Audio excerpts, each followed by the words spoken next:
코로나19가 발생하기 전 우리는 세계의 여러 곳을 자유롭게 여행할 수 있는 그런 일들이 있었습니다. 세계 여행을 자극하기 위해 여러 가지 다양한 여행 상품들을 놓고 광고하는 그런 여행사들도 있었죠. 여행사들이 좋은 관광지, 좋은 여행지를 소개할 때마다 늘 언급되는 문구가 있습니다. 파라다이스라고 하는 것입니다. 천국이라는 것이죠. 멋지고 아름다운 장소를 말할 때 늘 파라다이스라고 하는 그런 말을 쓰기도 합니다. 이런 경치가 너무 뛰어나고 아름다운 그런 파라다이스와 같은 지상낙원과 같은 그런 좋은 장소를, 그런 아름다운 여행지를 이렇게 부르기도 했던 것이죠. 그런데 여러분, 아무리 경치가 좋고 아름다운 곳이라 할지라도 그것이 어떻게 천국과 같은 곳이 될 수 있겠습니까? 인간에게 있어서 가장 아름답고 좋은 곳이지만 그것이 꼭 행복이며 지상낙원을 의미하는 것은 아닌 것이죠. 그런데요, 인간에게 있어서 가장 행복한 곳, 바로 지상낙원이 실제로 존재했죠. 그것은 바로 에덴 동산입니다. 이 에덴 동산은 경치 때문에 이 지상낙원이라고 말하는 것이 아닙니다. 에덴 동산이 지상낙원이었던 것은 그곳에 하나님의 임재가 있었기 때문이에요. 하나님께서 임재하시면서 하나님의 그 거룩하심과 그 영광스러움이 충만하게 채워진 곳이었어요. 그래서 이 에덴 동산은 천국의 모습이었다 하는 것이. 그래서 지상낙원, 그것은 바로 에덴 동산을 일컫는 것입니다.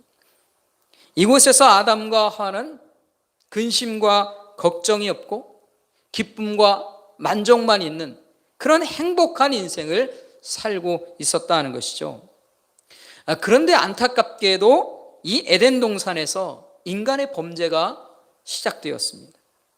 하나님을 배반한 것입니다. 결국 이 에덴 동산은 죄악으로 오염된 곳이 되었습니다. 이 죄악으로 오염되자 이전과 다른 삶의 모습들이 나타나게 됩니다. 오늘 본문에서 보면 새로운 삶의 모습들이 그들에게 보여지고 있는 것을 알게 되죠. 범죄한 인간들에게 새로운 일들이 시작됩니다. 첫 번째는 뭐냐면 바로 수치와 부끄러움이 시작되었다 하는 것이에요. 아담과 하와가 부끄러움을 알게 됐습니다. 이 부끄러움이라고 하는 것은 지난 시간에도 설명했던 것처럼 인간과 인간관계 속에서 사실은 부끄러움이 아니었어요. 이것은 하나님 앞에 부끄러운 것이었습니다. 하나님 앞에서 갖게 된 부끄러움, 그것이 시작된 것입니다. 일반적으로 사람들이 이 죄를 범하게 되면 마음속에 사실 부끄러움이 생기게 됩니다. 스스로 떳떳하지 못한 것이죠.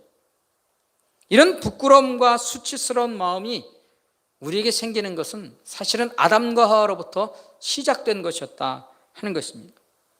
두 번째로 두려움이 시작되었습니다. 하나님 앞에서 부끄러움과 두려운 마음을 갖게 된 것이에요. 그래서 이 두려운 마음 때문에 인간이 하게 된 것이 있습니다. 그건 바로 하나님을 피하여 숨는 거예요. 8절 말씀에 보면 이렇게 말합니다. 그들이 그날 바람이 불 때에 동산에 거니시는 여호와 하나님의 소리를 듣고 아담과 그의 아내가 여호와 하나님의 낯을 피하여 동산나무 사이에 숨은지라. 그들이 피합니다, 하나님을. 그리고 하나님을 피해서 숨게 된다 하는 것이. 여러분, 인간이 수치와 두려움을 갖게 될 때 우리가 보통 이런 행동을 하지 않습니까? 숨습니다. 피하게 된다는 것이. 왜 그랬습니까? 떳떳하지 못하기 때문에 그런 거예요.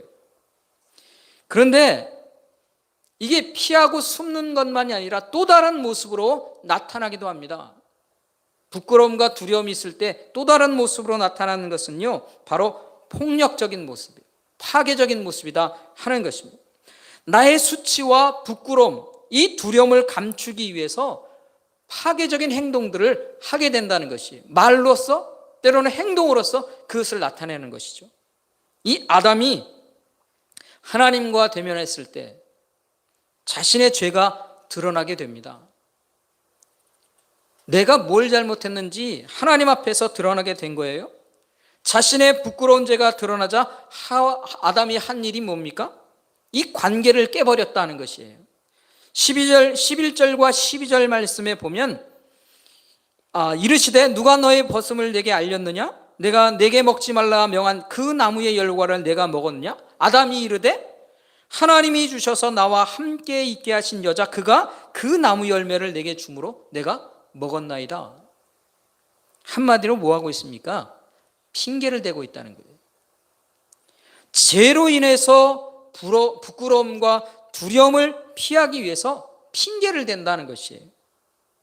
그런데요, 이 핑계로 인해서 누구 때문에 범죄하게 됐다는 것입니까?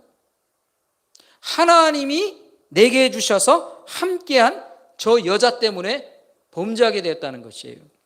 그런데요, 여러분, 이 말을 잘 살펴보면요, 문제의 원인이 처음부터 어디서 있었다는 것이에요?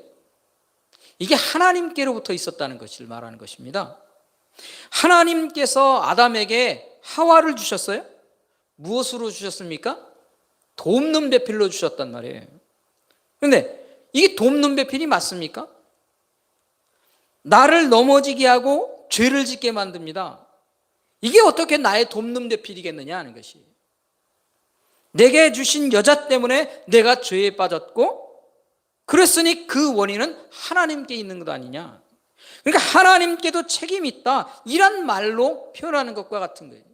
결국 핑계를 통해서 하나님과의 관계를, 그리고 아내인 하와의 관계를 무너뜨리는 겁니다. 파괴하는 것이라는 것이죠. 여러분, 이게 바로 죄를 지은 인간의 모습이에요. 부끄러움과 두려움을 피하기 위해서 핑계대면서 파괴적인 모습으로 나타난다는 것이에요. 관계를 무너뜨리는 것입니다. 여러분, 우리가 살면서도 이런 일들을 우리가 자주 접하게 되죠. 여러분, 우리도 사실은 핑계를 대는 일이 있지 않습니까? 우리가 얼마나 많은 핑계를 대면서 우리의 인생을 살아왔을까요? 왜 핑계를 댑니까? 이게 바로 죄성으로 인해서 나타나는 거예요. 어떻게든지 부끄러움과 수치심과 두려움을 피하려고 하는 거예요. 이 핑계, 이 죄성으로 인하여서 태어난 인간의 본성 가운데 있는 그런 것이었다는 것입니다. 이런 핑계를 대는 일이요, 사실은 아담뿐만 아닙니다. 뒤에 있는 하와에도 똑같이 일어납니다. 그런데 안타까운 것은요, 이 핑계로 인하여서 죄의 문제가 해결되지 않는다는 거예요. 이 죄악의 문제가 결코 해결될 수가 없다는 것이에요. 아담이 핑계를 댔고 하와가 핑계를 댔지만 그 핑계로 인해서 하나님께서 다 용서하시는 것이 아니다는 것이에요. 이 하나님께서는 이 심각한 죄악에 대해서 이제 심판을 내리십니다. 여러분, 하나님의 심판은요, 공의를 세우시는 일이에요. 이 하나님의 심판으로 인해서 죄인들이 이제 저주와 고통 가운데 놓이게 되는 것입니다. 먼저 뱀이 저주를 받죠. 배로 기어다니는 짐승이 됩니다. 사실은 사람들로부터 가장 혐오스럽고 보기 싫은 그런 존재가 되어버린 것이죠. 여자에게는 출산의 고통이 더해집니다. 뿐만 아니라 수고하고 또 남편의 다스림 속에 살게 되었다 하는 것이에요. 이전에 하와와 아담의 관계가 아니라 이제 무언가 좀 틀어진 관계가 되어버린 거예요. 그게 16절의 말씀에서 하는 이야기입니다. 그래서 이 표준 세번역에서는요, 이렇게 말하고 있습니다. 내가 남편을 지배하려고 해도 남편이 너를 다스릴 것이니라. 남편의 주도 속에 살게 되었다는 것이. 어찌 보면 여인에게 있어서는요, 참으로 힘든 삶이 시작된 것이다, 그렇게 말할 수도 있는 것입니다. 남자는 어떻습니까? 사실 남자에게 대해서는요, 아주 수고와 고통스러움이 가장 크게 주어지는 것이 바로 이 남자입니다. 아담은요, 평생을 수고하고 땀 흘려야 그 소사를 먹게 되었습니다. 왜 그랬습니까?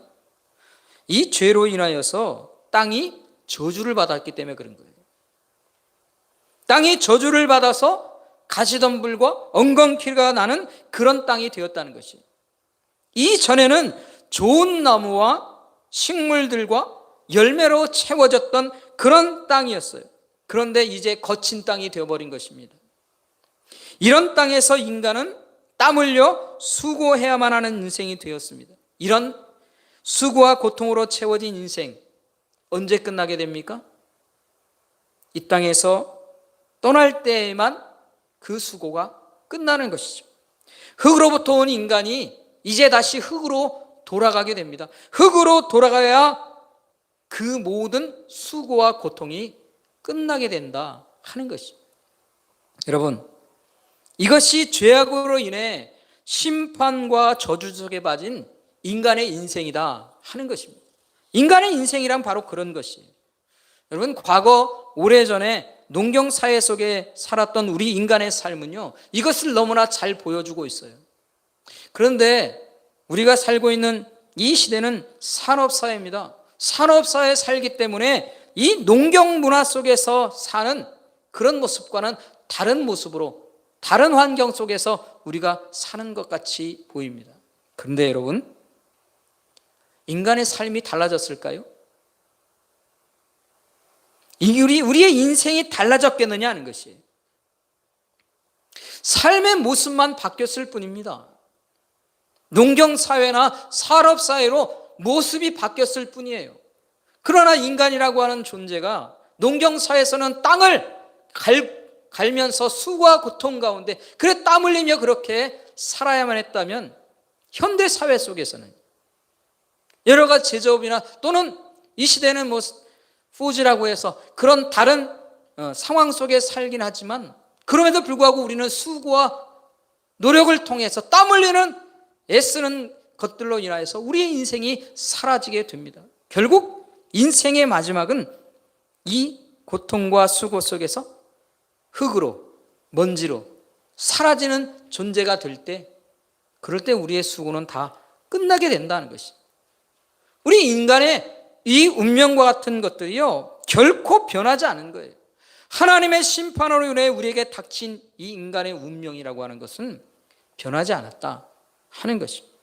이것이 인간의 삶인 것입니다. 그런데 여러분, 이런 하나님의 심판 가운데 놓인 인간이 이 심판을 받고서 무슨 일을 할 수 있을까요? 할 수 있는 일이 뭘까요?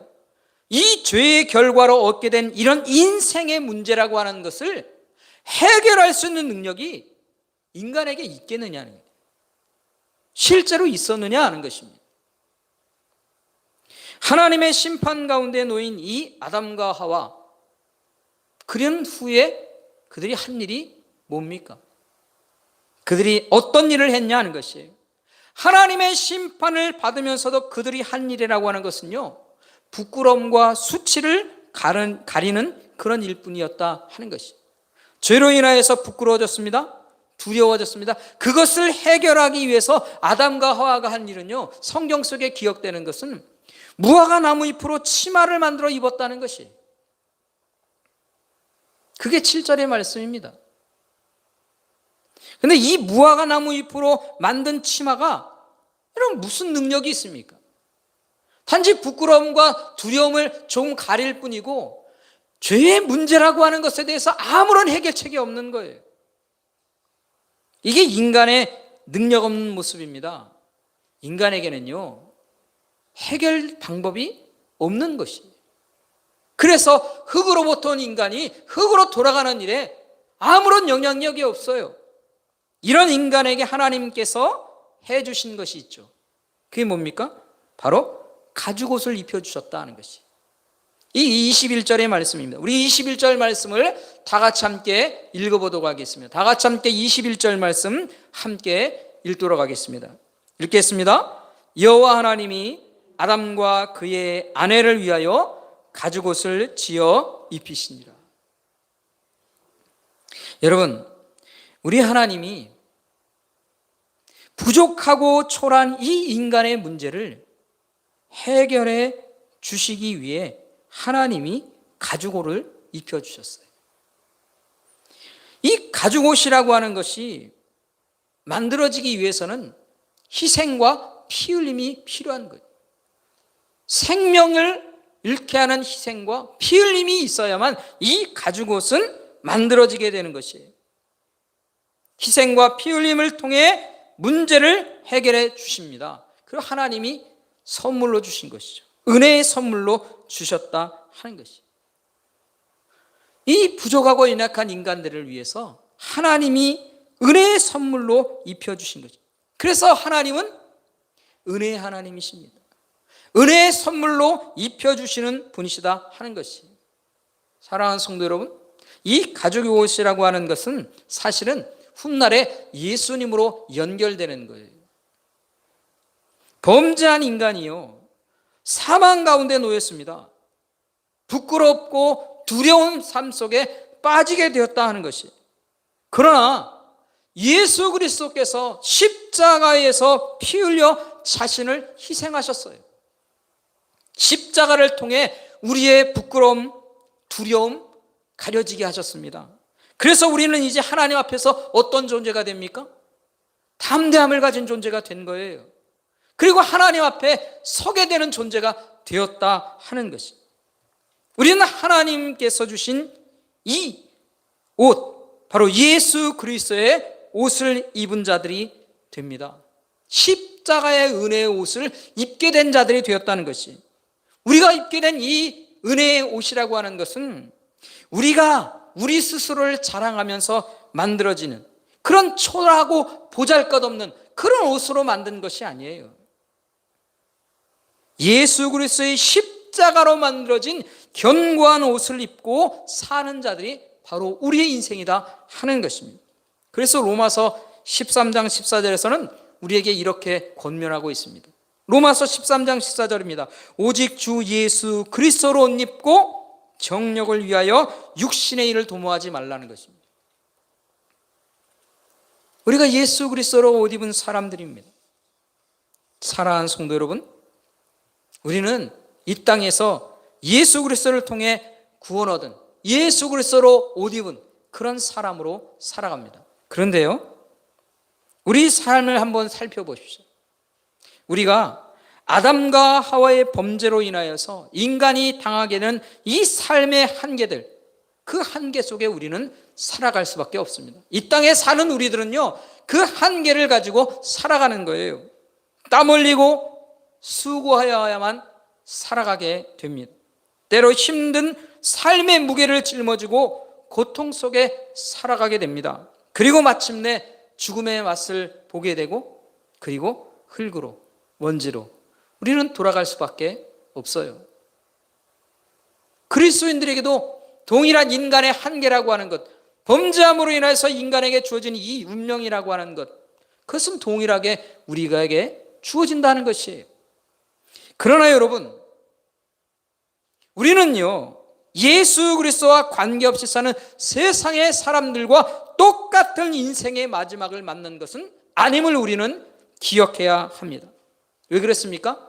우리에게는 예수 그리스도의 옷 입은 자들이기에 예수 그리스도를 향하여서 하나님께서 주신 영원한 생명에 대한 소망이 우리에게 있기 때문입니다. 가죽옷을 입혀주신 그 하나님 우리 아버지께서 은혜로 우리의 인생을 새롭게 하시는 것이 있다는 것이. 우리는요, 예수 그리스도를 옷 입은 자들이기에 영원한 하나님의 나라에서 살 수 있는 소망을 가진 자들이 되었습니다. 그래서 우리의 인생의 마지막은요, 똑같은 게 아니에요. 이 땅을 떠난 것까지 똑같은 것 같지만 그 이후의 삶은요, 하나님의 거룩하심과 영광을 맛보며 살게 되는 놀라움이 우리 가운데 있다 하는 것입니다. 죄로 인하여서 망가지기 전에 이 에덴 동산에 살았던 아담과 하와의 삶과 같은, 아니 그보다 더 뛰어난 그 삶이 우리에게 허락되었고 약속되었다 하는 것이에요. 우리는 그런 약속을 입은 자들입니다. 그 마지막 약속을 우리는 요한계시록 22장에서 우리가 볼 수 있어요. 요한계시록 22장 1절부터 5절의 말씀은 이렇게 기록하고 있습니다. 제가 읽어보겠습니다. 또 그가 수정같이 맑은 생명수의 강을 내게 보이니 하나님과 및 어린 양의 보좌로부터 나와서 길 가운데로 흐르더라. 강 좌우에 생명나무가 있어 12가지 열매를 맺되 달마다 그 열매를 맺고 그 나무 잎사귀들은 만국을 치료하기 위하여 있더라. 다시 저주가 없으며 하나님과 그 어린 양의 보좌가 그 가운데 있으리니 그의 종들이 그를 섬기며 그의 얼굴을 볼 터이요 그의 이름도 그들의 이마에 있으리라. 다시 밤이 없겠고 등불과 햇빛이 쓸데없으니 이는 주 하나님이 그들에게 비추심이라. 그들이 세세토록 왕노릇 하리로다.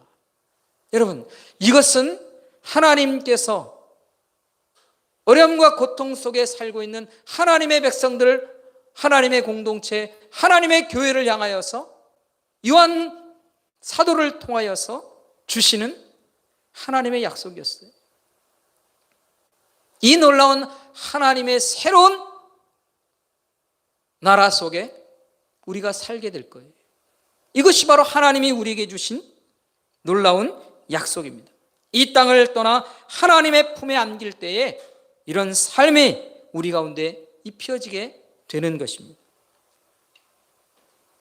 뿐만 아니라 하나님께서는 이 땅을 떠나 하나님 나라에 들어가는 백성들 뿐만 아니라 이 땅에 오늘 현재의 하나님의 사람들로 사는 그 사람들에게 계속해서 은혜의 옷을 입혀주십니다.